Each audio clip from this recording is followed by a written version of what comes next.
Agus jarang sekali pulang. Terlalu lama hidup di kota membuatnya lupa seperti apa rasanya tanah basah sehabis hujan. Lupa suara daun bergesekan, lupa dinginnya kabut sore. Hingga suatu hari ia merasa rindu. Rindu yang tiba-tiba, tanpa alasan yang jelas. Ia memutuskan pulang. Namun kali ini ia tidak sendiri. Seorang teman kerjanya, Dani, ikut serta. Dani yang memaksa. Katanya ingin sekali melihat suasana desa yang sering Agus ceritakan. Biar aku tahu kamu itu orang kampung beneran atau cuma ngaku-ngaku, candanya saat di bus. Agus hanya tertawa kecil. Tapi jauh di dalam hatinya ada rasa khawatir yang tidak ia mengerti. Perjalanan menuju desanya tidak mudah. Jalan mulai menyempit. Aspal berubah jadi tanah. Lalu berubah lagi jadi bebatuan kecil. Pepohonan makin rapat. Bau kayu basah terasa di udara. Dani menurunkan kaca jendela mobil sewaan mereka dan menghirup dalam-dalam. Wih, kayaknya enak banget tidur di tempat kayak gini. Agus tidak menoleh. Pandangannya lurus ke depan. Nanti juga kamu tahu. Dani tidak peka. Ia terus berceloteh. Heran kenapa jalanan sepi. Heran kenapa tidak ada warung. Heran kenapa sinyal hilang. Semua dianggapnya lucu. Semua membuatnya semakin bersemangat. Padahal Agus mulai merasa canggung. Sejak mereka memasuki jalan yang diapit hutan itu, ia merasa seperti diperhatikan. Entah dari arah mana, tapi rasanya jelas. Ada sesuatu yang tahu ia pulang. Ada juga sesuatu yang tahu ia tidak pulang sendiri. Mereka tiba menjelang sore. Rumah kayu milik orang tua Agus tampak sama seperti dulu. Papan dindingnya sudah menggelap dimakan usia. Namun halaman depannya bersih. Tanaman di pot berjajar rapi. Ibunya keluar sambil tersenyum lebar. Ayahnya hanya berdiri di depan pintu. Tidak tersenyum, tapi tidak juga terlihat marah. Dani langsung menyodorkan tangan. Saya Dani, Bu. Temannya Agus. Ibunya menyambut ramah. Ayahnya hanya mengangguk pelan. Dani merasa mereka orang yang hangat. Agus merasa sebaliknya. Ia bisa membaca gestur ayahnya. Ayahnya sedang menilai. Bukan pada dirinya, tapi pada tamunya. Malam hampir turun. Angin mulai dingin. Di kampung ini malam selalu datang lebih cepat. Dani duduk di beranda sambil memandangi langit yang mulai gelap. Dari kejauhan terdengar suara serangga bersahut-sahutan. Suara yang dulu biasa saja bagi Agus, namun kini terasa asing. Dani meneguk kopi buatannya sendiri sambil bersiul kecil. Tidak keras, hanya kebiasaan. Agus yang baru saja keluar dari dalam rumah langsung menoleh cepat. Namun ia tidak berkata apa-apa. Karena malam baru saja dimulai. Dan di desa ini, tidak semua kesunyian suka diganggu. Malam pertama terasa tenang. Terlalu tenang. Dani tidur lebih cepat dari yang Agus kira. Mungkin karena capek. Atau mungkin karena suasana desa memang membuat tubuh lebih cepat menyerah pada kantuk. Agus sendiri tak bisa langsung memejamkan mata. Ia hanya berbaring sambil menatap langit-langit kayu yang sudah menggelap dimakan usia. Suara siulan Dani masih terngiang di kepala. Bukan karena keras, tapi karena muncul di waktu yang salah, di tempat yang salah. Agus tak tahu pasti kenapa ia merasa begitu. Yang ia tahu, dulu waktu kecil, ia pernah bersiul malam-malam. Ayahnya langsung menegurnya, bukan dengan marah, tapi dengan kalimat pelan yang tidak pernah ia lupakan. Kalau malam, jangan memanggil yang bukan-bukan. Agus tidak mengerti waktu itu. Namun sejak malam itu, ia tidak pernah bersiul lagi saat langit sudah hitam. Larangan itu seperti otomatis tertanam di kepalanya. Sama seperti tidak bicara kasar di depan orang tua. Sama seperti tidak menunjuk ke arah kuburan. Semuanya tidak tertulis, tapi tidak boleh dilanggar. Sayangnya Dani tidak tahu. Paginya, Dani bangun lebih dulu. Ia berjalan mondar-mandir di halaman sambil meregangkan badan. Wah, tidur di sini enak bener. Udara dingin tapi gak bikin masuk angin. Agus hanya mengangguk malas. Matanya masih berat. Dari dapur, Ibu Agus terlihat memasak sambil sesekali melirik ke arah Dani. Bukan tatapan curiga, lebih seperti waspada. Ayahnya tidak keluar kamar. Entah tidur atau hanya diam di dalam.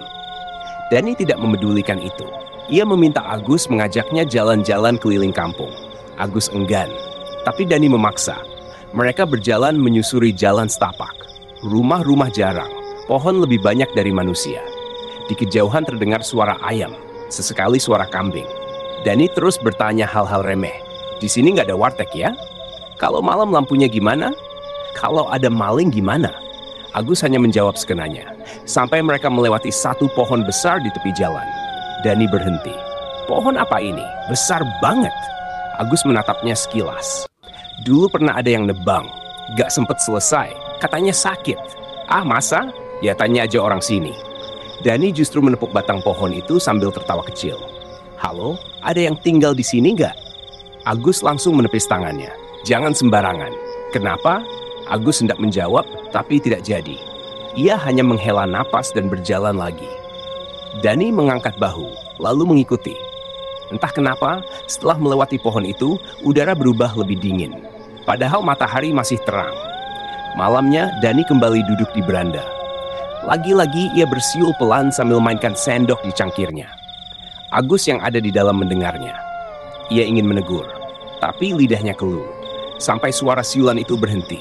Bukan karena Dani berhenti, tapi karena ada suara lain yang menyambung. Suara siulan yang sama. Agus mematung di ambang pintu. Ia tahu suara itu bukan milik Dani. Nadanya terlalu panjang, terlalu pelan. Tidak seperti manusia yang bersenang-senang. Lebih seperti sesuatu yang sedang menirukan atau menjawab. Dani masih duduk di kursi, menggerak-gerakkan kakinya santai. Ia tidak sadar, ia malah bersiul lagi. Seperti sedang balas saling panggil. Agus ingin membentaknya, ingin menarik kerah bajunya dan memaksanya masuk. Tapi tubuhnya berat, seolah udara di sekitarnya menahan. Suara siulan ketiga terdengar. Lebih dekat, dari balik pepohonan pisang di samping rumah. Agus menggertakkan gigi lalu menghampiri Dani. Udah, suaranya pelan tapi tegas. Dani menoleh heran. Kenapa? Masuk. Lah kenapa? Agus tidak menjawab. Ia hanya menarik lengan Dani. Dani menurut begitu saja karena heran, bukan karena takut. Mereka masuk ke dalam rumah.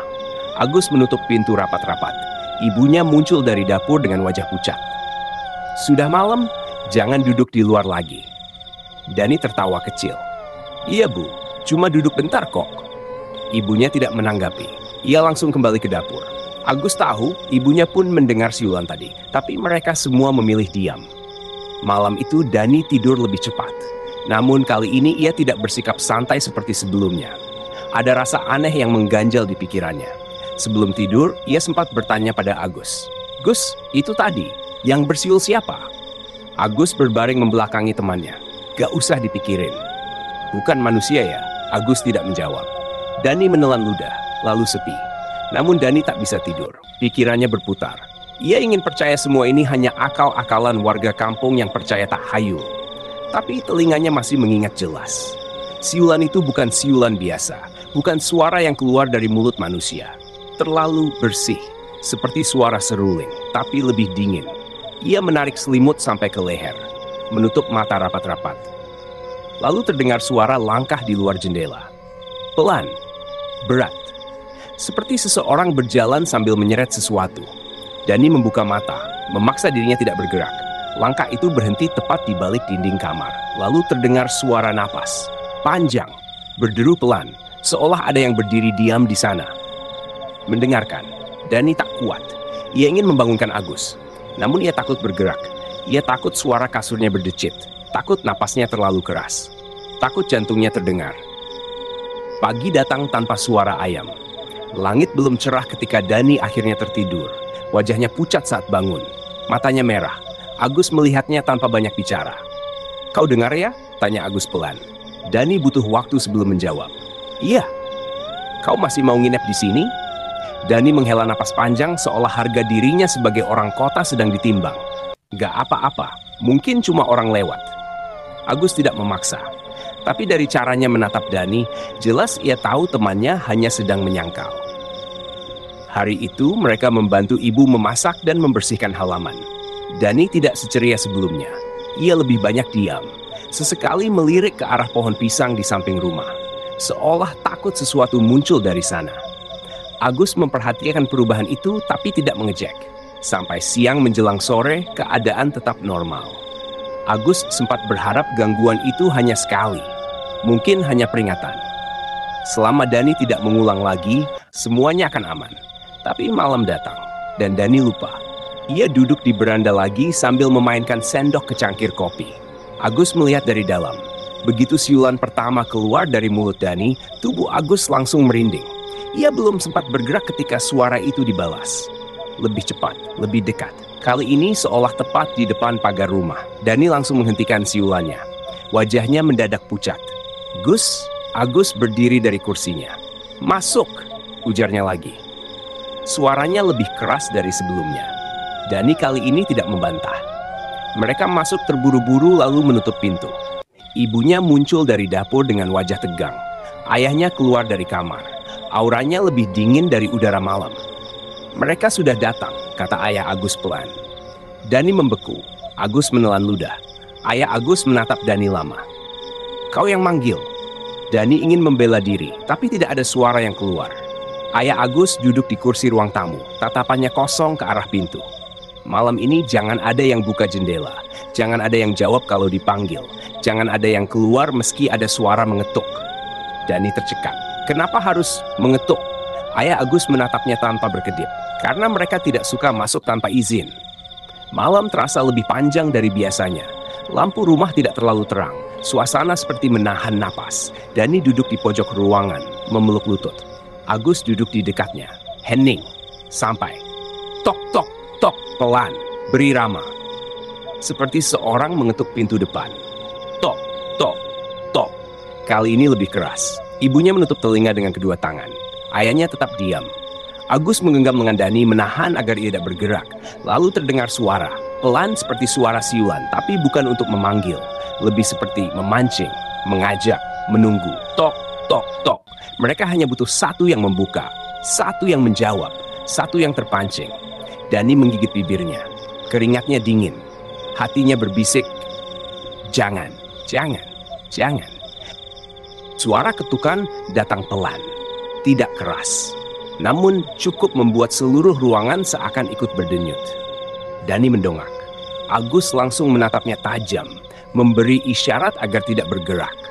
Ayahnya tidak bangkit. Ia hanya berkata pelan tanpa menoleh, "Jangan ada yang jawab." Ibunya merapatkan selendang ke dadanya. Mulutnya komat kamit membaca doa. Ketukan itu berhenti sesaat. Disusul suara lirih dari luar, terdengar seperti suara anak kecil. "Gus!" Dani spontan menoleh ke Agus. "Itu tetangga?" Agus menggeleng pelan. "Kalau anak kecil," bisik ayahnya tiba-tiba, "kenapa dia tahu namamu?" Dani menelan ludah. Suara itu terdengar lagi. Kali ini lebih jelas. "Buka!" Aku kedinginan. Nada suaranya datar. Tidak memohon, tidak menangis. Lebih seperti sedang menguji. Ruangan menjadi makin dingin.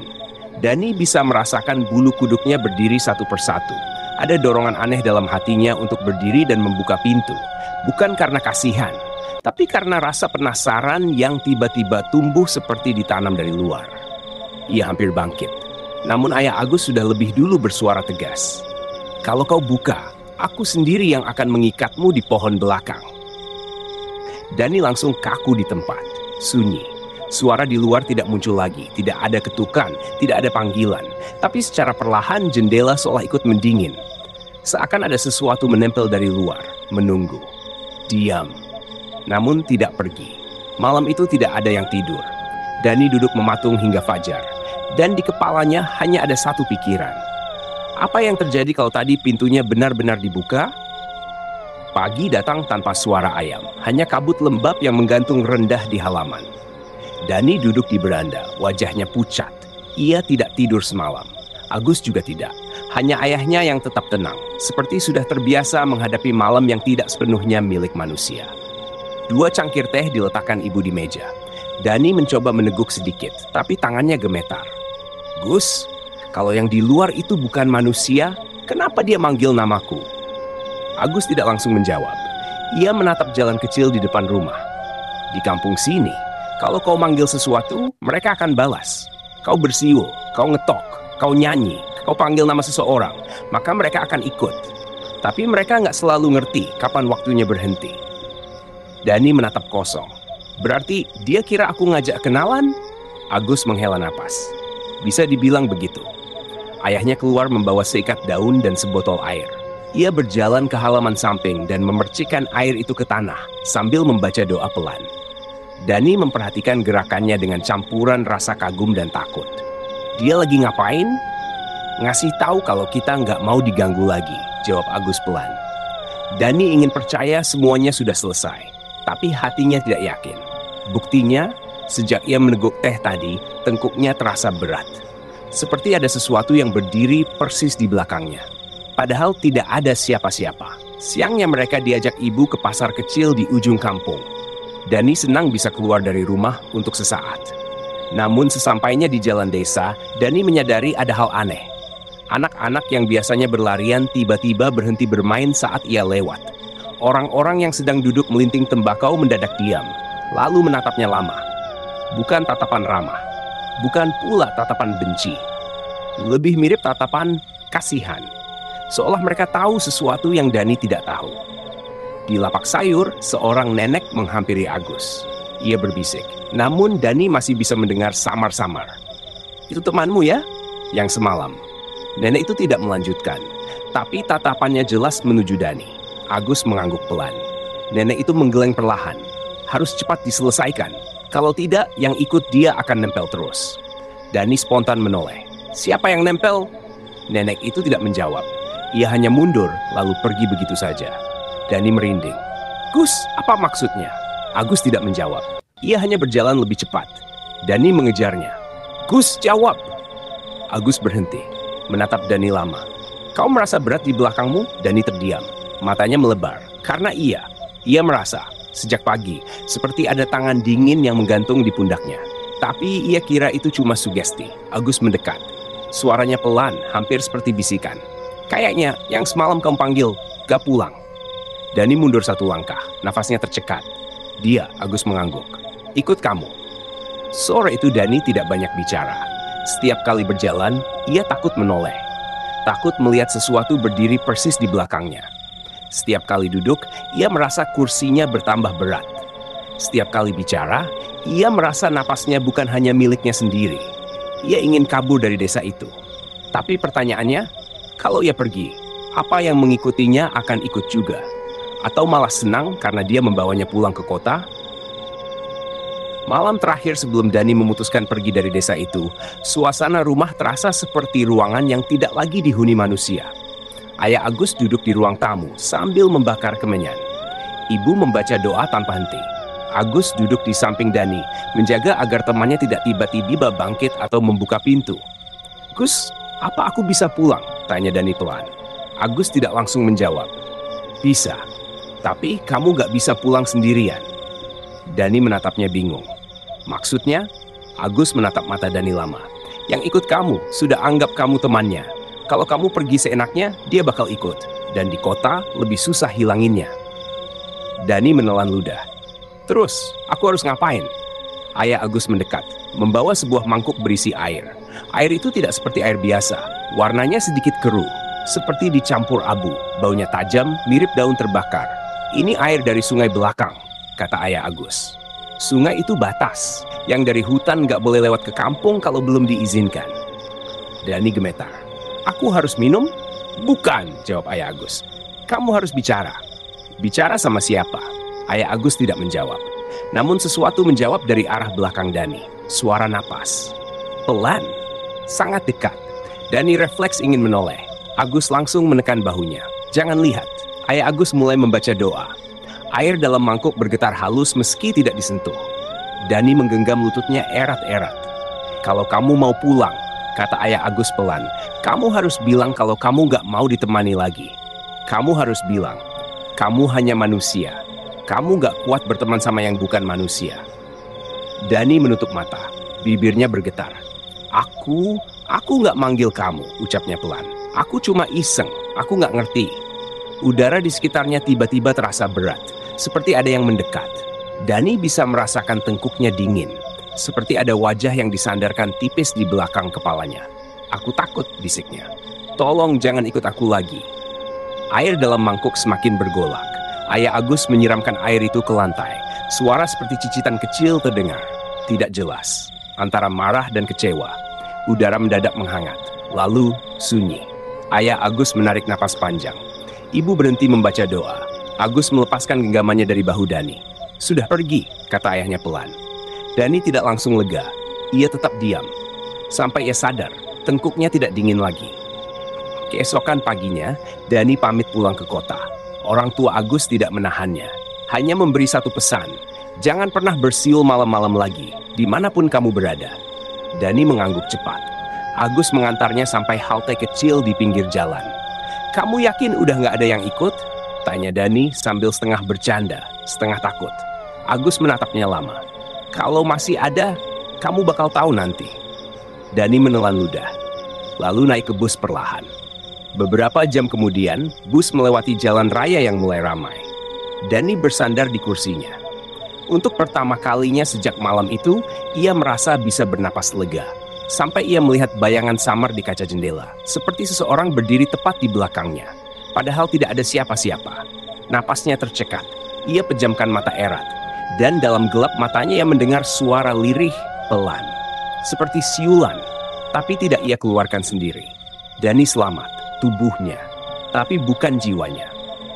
Sejak kembali ke kota, Dani tidak pernah lagi bersiul.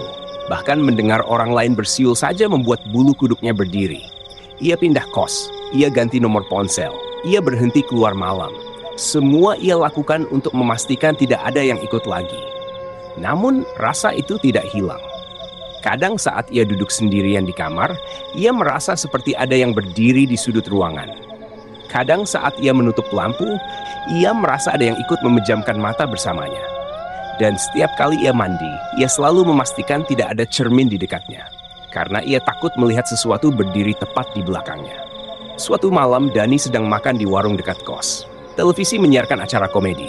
Orang-orang tertawa. Suasananya ramai, aman, normal. Lalu tiba-tiba, dari meja belakangnya ada yang bersiul pelan. Satu nada pendek. Halus, seolah sengaja diarahkan ke telinganya. Dani refleks berdiri, menoleh cepat. Namun meja belakang kosong, tidak ada siapa-siapa. Orang-orang tetap makan seperti biasa. Tidak ada yang heran, tidak ada yang mendengar, hanya Dani. Karena memang yang dipanggil hanya dia. Sejak hari itu Dani sadar, ada hal-hal yang tidak bisa diselesaikan dengan doa. Ada hal-hal yang tidak bisa ditinggalkan hanya dengan pergi. Dan ada hal-hal yang tidak bisa diusir dengan air atau mantra, karena yang datang bukan lagi sekadar gangguan, tapi teman, yang merasa telah dipanggil dan tidak melihat alasan untuk pergi kembali. Dan kalau kau membaca ini pada malam hari, dan tiba-tiba mendengar suara siulan di dekatmu, meskipun kau yakin tidak ada siapa-siapa, jangan berpikir itu kebetulan. Itu bukan untuk menakut-nakuti. Itu hanya ingin tahu apa kau akan membalas.